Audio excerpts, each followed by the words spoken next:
Welcome dear students. Now in this video lecture we'll be talking about meiosis.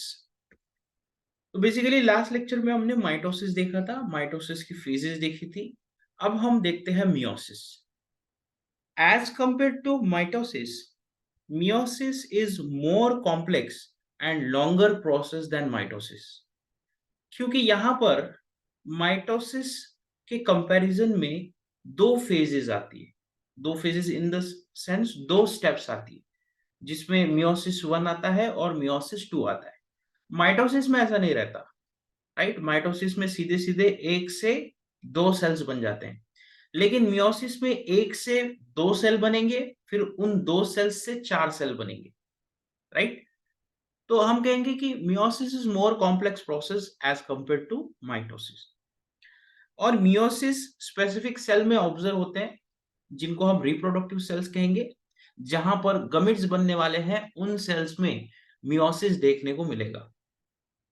Meiosis का characteristic feature ये है कि meiosis के जो एंड रिजल्ट होंगे, मतलब कि जो सेल्स रहेंगे एट द एंड, जो सेल्स बनेंगे उनमें क्रोमोसोम नंबर हाफ रहेगा। इनिशियली उनमें डिप्लॉइड कंडीशन रहेगी फॉर एग्जांपल, तो at the end haploid condition देखने को मिलेगी। क्रोमोसोम के पहले दो सेट्स थे, अब एक ही सेट देखने को मिलेगा। और एट द एंड हमें चार हैप्लॉइड सेल्स देखने को मिलेंगे। जैसे कि आप यहाँ पर देख सकते हैं कि मियोसिस 1 कैरी आउट हो रहा है। मियोसिस 1 में डिप्लॉइड सेल्स हैं, राइट। तो प्रोफेज 2 है। ऐसा कंसीडर करो कि पहले मियोसिस 1 हो गया है, अब ये मियोसिस 2 है।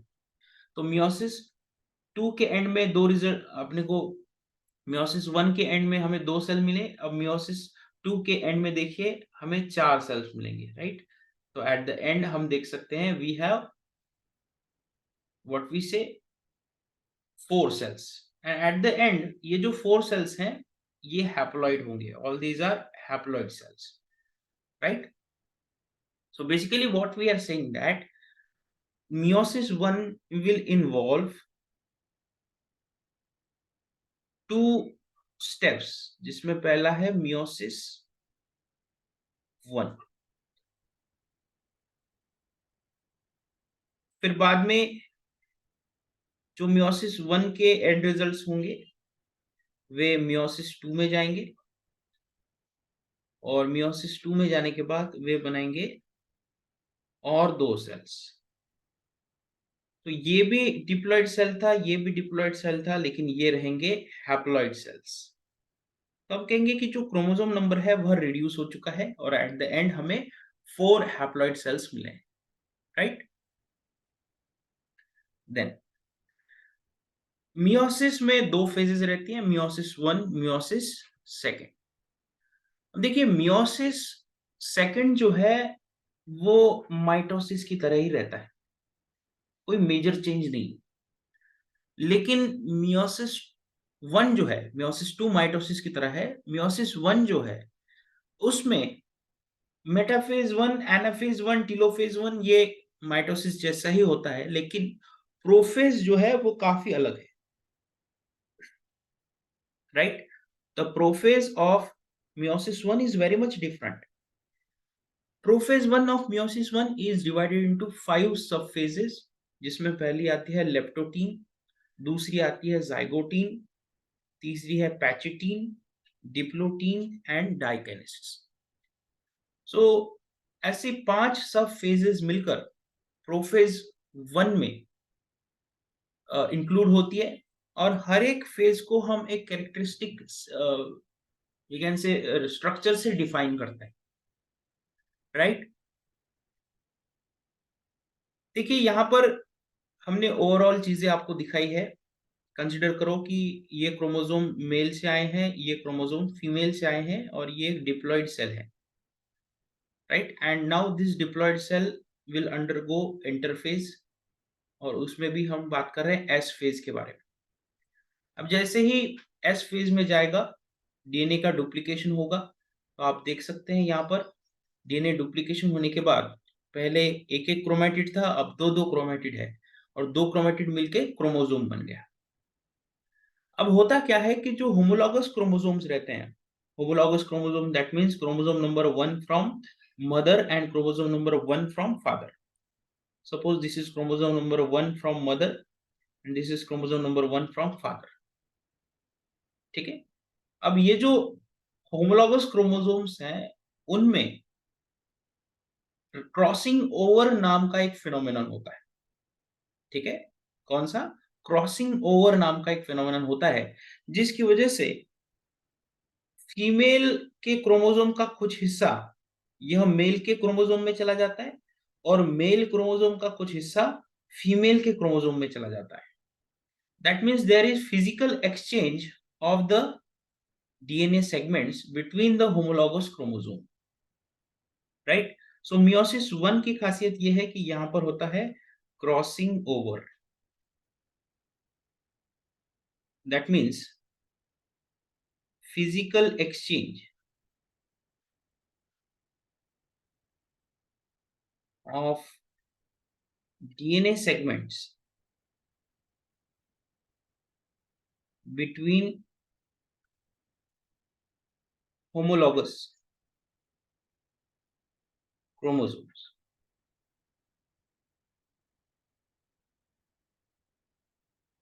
राइट? तो आप देख सकते हैं यहाँ पर ये जो ब्लू कलर का क्रोमोसोम है इसमें कुछ एरिया आपको रेड कलर का दिख रहा होगा, राइट? तो रेड कलर का यहाँ का हिस्सा जो है वह यहाँ आ गया और यहाँ का ब्लू कलर का हिस्सा यहाँ पर चला गया, राइट? तो हम कहेंगे कि अब ऐसा सेल बना है जिसके पास नया कॉम्बिनेशन है, राइट? अब मियोसिस 1 के एंड में जो सेल था वह अगेन डिप्लॉयड ही है और फिर बाद में मियोसिस 2 के एंड में हैप्लॉइड सेल बन जाएंगे, right? There will be formation of haploid cell. देखिए आप देख सकते हैं कि इस हैप्लॉइड सेल के पास ये जो क्रोमोसोम है वो नए कॉम्बिनेशन का है, ये जो क्रोमोसोम है वह नए कॉम्बिनेशन का है, राइट? तो बेसिकली ये जो प्रोड्यूस हुए हैं haploid cell, these are nothing but gametes, that may be egg, that may be sperm, these are called as gametes. और फिर बाद में यही गमीट दूसरे गमीट के साथ फ्यूज होंगे और फ्यूजन के बाद डिप्लॉयड जाइगोट प्रोड्यूस करेंगे, right? So basically we are talking about the meiosis 1 और मियोसिस 1 में कौन सी फेजेस आती है? Prophase 1, metaphase 1, anaphase 1 and telophase 1। Prophase 1 में leptotene, zygotene, pachytene, diplotene and डाइकिनेसिस। अब देखिए प्रोफेज 1 में जो है वह क्रॉसिंग ओवर होता है जहां पर होमोलॉगस क्रोमोसोम पेयर अप होते हैं and there is exchange of DNA fragments and that process is called as crossing over। और ये प्रोफेज 1 में भी किसी एक सब फेज में होती है, राइट? बाकी जो मेटाफेज 1 रहेगा, एनाफेज 1 रहेगा, टीलोफेज 1 रहेगा, वह that will B exactly like mitosis. ठीक है, एकदम माइटोसिस के तरह ही होने वाला है। डिफरेंस जहां पर आता है वो है प्रोफेज 1। ठीक है, now prophase 1 is longer than mitotic prophase. Mitosis की जो प्रोफेज रहती है उसके कंपैरिजन में मियोसिस के प्रोफेज 1 का जो ड्यूरेशन है वह काफी ज्यादा है, क्योंकि यहाँ पर ऐसे इवेंट्स होते हैं जिनसे नए कॉम्बिनेशन बनने वाले होते हैं। तो हमने कहा था कि prophase 1 is divided in leptotene, zygotene, pachytene, diplotene and diakinesis. और इस प्रोफेज 1 का एंड रिजल्ट हमको क्या मिलने वाला है? नए क्रोमोसोम्स। नए क्रोमोसोम इन द सेंस ऐसे क्रोमोसोम्स जिनके पास नए कॉम्बिनेशन है। ठीक है, जैसे कि आप देख सकते हैं ये एक क्रोमोसोम कुछ नए तरीके का आपको दिख रहा होगा, right? It has some blue coloured area, right?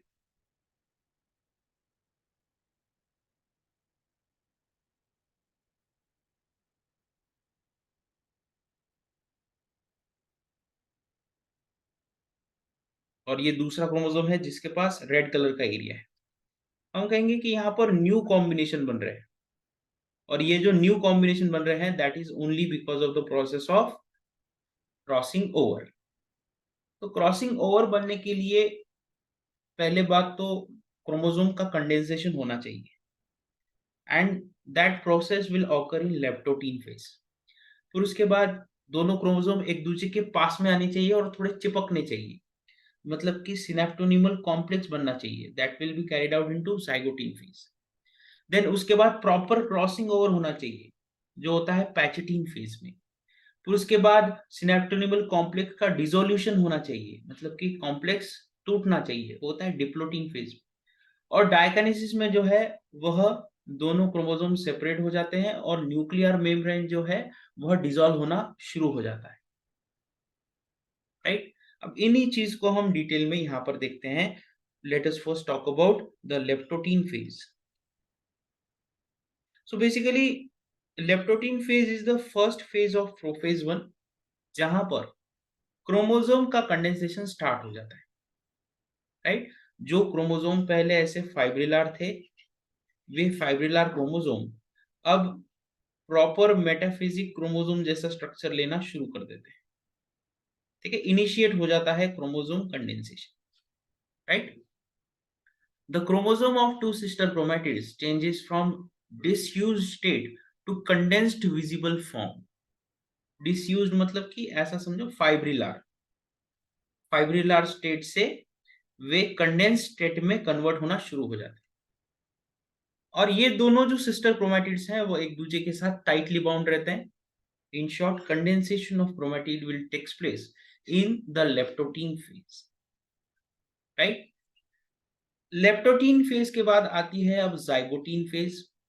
देखो जाइगोटीन फेज में क्या होता है कि दो क्रोमोसोम जो एक दूसरे के पास आने वाले हैं वो एक दूसरे के साथ थोड़े चिपक जाते हैं, और जो कॉम्प्लेक्स इन दोनों में बनता है that is nothing but synaptonemal complex. तो आप देख सकते हैं यहाँ पर इस एरिया में जो क्रोमोसोम है वह एक दूसरे के साथ थोड़ा चिपक गए हैं, right. So there is formation of synapsis. दो क्रोमोसोम एक दूसरे के साथ जब एसोसिएट होते हैं तो हम कह रहे हैं कि वे सिनेप्सिस प्रोड्यूस कर रहे हैं, राइट। सिनेप्सिस प्रोड्यूस कर रहे हैं जहां पर दोनों क्रोमोसोम का कांटेक्ट होगा, that will be called as synapsis. The pairing and or synapses between homologous chromosome will occur in this stage। और इस स्टेज में हम कहेंगे कि एक बुके जैसा अपीयरेंस मिलेगा, जहां पर क्रोमोसोम न्यूक्लियर मेम्ब्रेन के साथ एसोसिएट होते हैं एक एंड के साथ, ठीक है।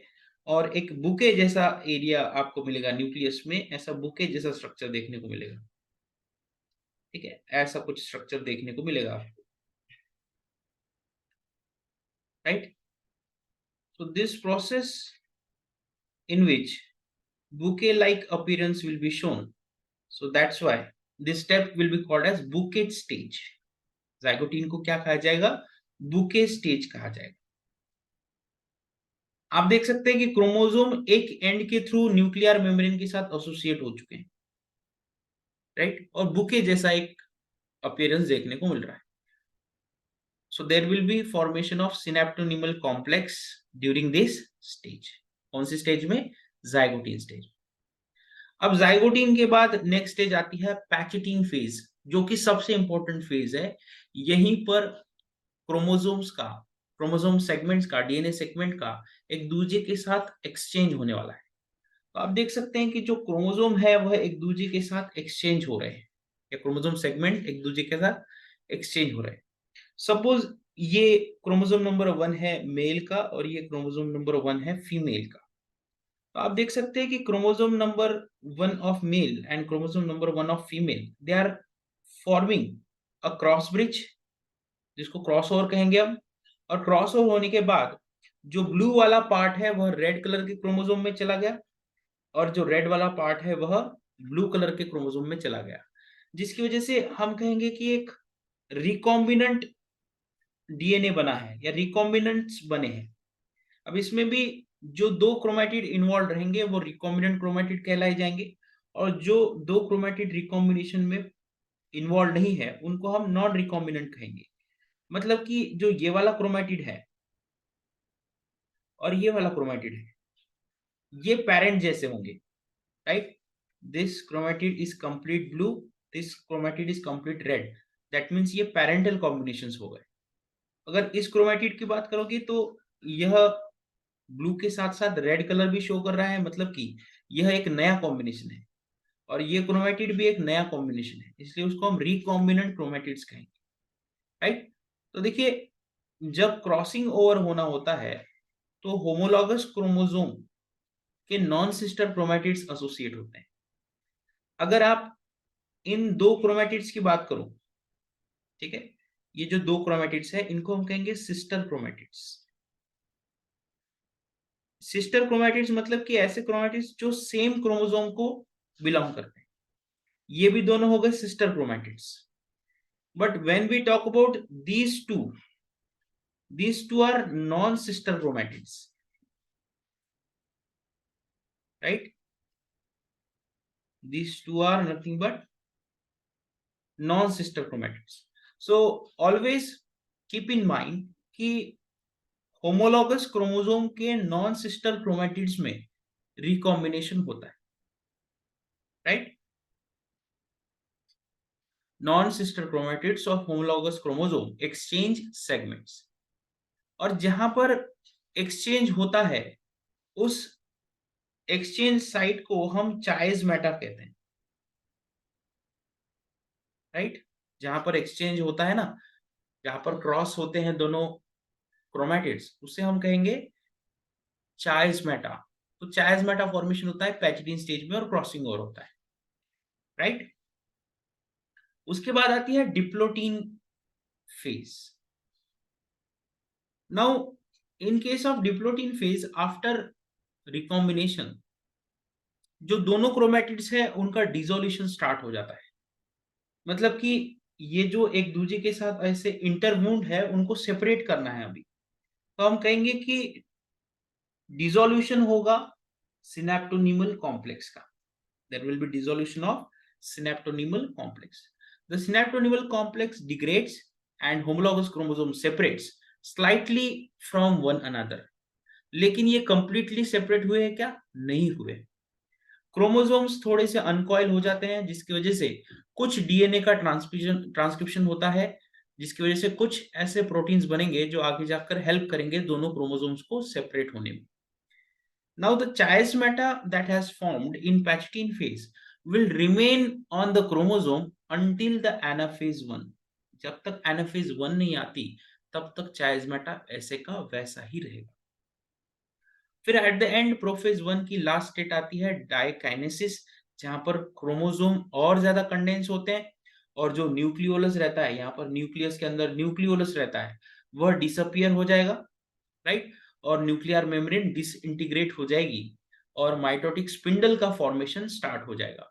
मतलब कि अब प्रोफेज से मेटाफेज की तरफ ट्रांजिशन स्टार्ट हो जाएगा। प्रोफेज 1 एंड हो चुकी है, प्रोफेज 1 से अब मेटाफेज 1 की तरफ जाना स्टार्ट हो जाएगा। और मेटाफेज 1 में क्या होगा, जैसे माइटोसिस में होता है, स्पिंडल फाइबर्स का फॉर्मेशन हो जाएगा। फिर उसके बाद जो माइटोटिक माइक्रोट्यूब्यूल होंगे वे क्रोमोसोम के साथ एसोसिएट होंगे और क्रोमोसोम को एक सिंगल मेटाफिजिक प्लेट के ऊपर अटैच कर देंगे या अरेंज कर लेंगे। तो जैसे माइटोसिस का मेटाफेज रहता है, उसी तरह मियोसिस का भी मेटाफेज 1 होगा। अब यहाँ पर सिर्फ बात आती है एनाफेज 1 में, तो याद रखना एनाफेज 1 में होमोलॉगस क्रोमोसोम का सेपरेशन होता है, ठीक है। होमोलॉगस क्रोमोसोम का सेपरेशन होगा यहाँ पर। आप देख सकते हैं इस डायग्राम में, आप देख सकते हैं ये होमोलॉगस क्रोमोसोम, राइट। सो ये होमोलॉगस क्रोमोसोम अब सेपरेट हुए हैं, ये दोनों homologous chromosome. Now this homologous chromosome will separate in meiosis 1, ठीक है। होमोलॉगस क्रोमोसोम सेपरेट हो जाएंगे तो फिर बाद में आगे जाकर क्रोमेटिड सेपरेट होंगे होमोलॉगस 1 क्रोमोसोम के। फिर बाद में टेलोफेज 1 होगा, जैसे माइटोसिस में होता है टेलोफेज, और फिर बाद में मियोसिस 2 स्टार्ट हो जाएगा। देखो मियोसिस 2 जो है वह कंप्लीटली माइटोसिस की तरह है, लेकिन सिर्फ एनाफेज 2 जो है उसमें थोड़ा सा आपको डिफरेंस दिखेगा, यहाँ पर क्रोमेटिड्स का सेपरेशन होता है। तो ये चीज बड़ी इंपॉर्टेंट है, एनाफेज 1 और एनाफेज 2। एनाफेज 1 में होमोलॉगस क्रोमोसोम सेपरेट होते हैं और एनाफेज टू में होमोलॉगस क्रोमोसोम के क्रोमैटिड सेपरेट होते हैं। ये बहुत ही इंपॉर्टेंट चीज है जो हमें समझनी चाहिए। Now what is the significance of mitosis?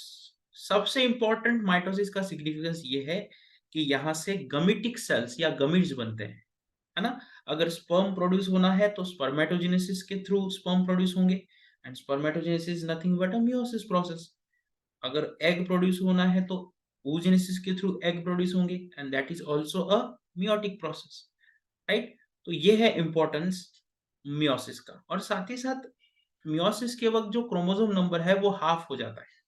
इसी की वजह से मियोसिस को रिडक्टिव मियोसिस कहते हैं या रिडक्टिव प्रोसेस कहते हैं। नाउ मियोसिस ये डेफिनाइट और constant number of chromosome maintain करते हैं ऑर्गेनिज्म में।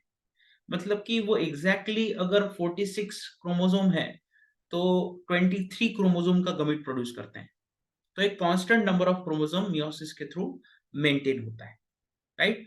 सो हमने मियोसिस के पहले इंट्रोडक्शन देखा, उसके बाद उसकी फेजेस देखी, और हर हर फेज में क्या होता है वो देखा। स्पेसिफिकली हमने यहाँ पर प्रोफेज 1 को ज्यादा हाईलाइट किया है, फिर उसके बाद एनाफेज 1 को हाईलाइट किया, फिर उसके बाद एनाफेज 2 को हाईलाइट किया है मियोसिस 2 के। तो बेसिकली माइटोसिस और मियोसिस में डिफरेंस 3 जगह आता है। पहला है प्रोफेज 1, दूसरा है एनाफेज 1, तीसरा है anaphase 2। Other than that, mitosis is nearly equal to meiosis, right? That was all about meiosis.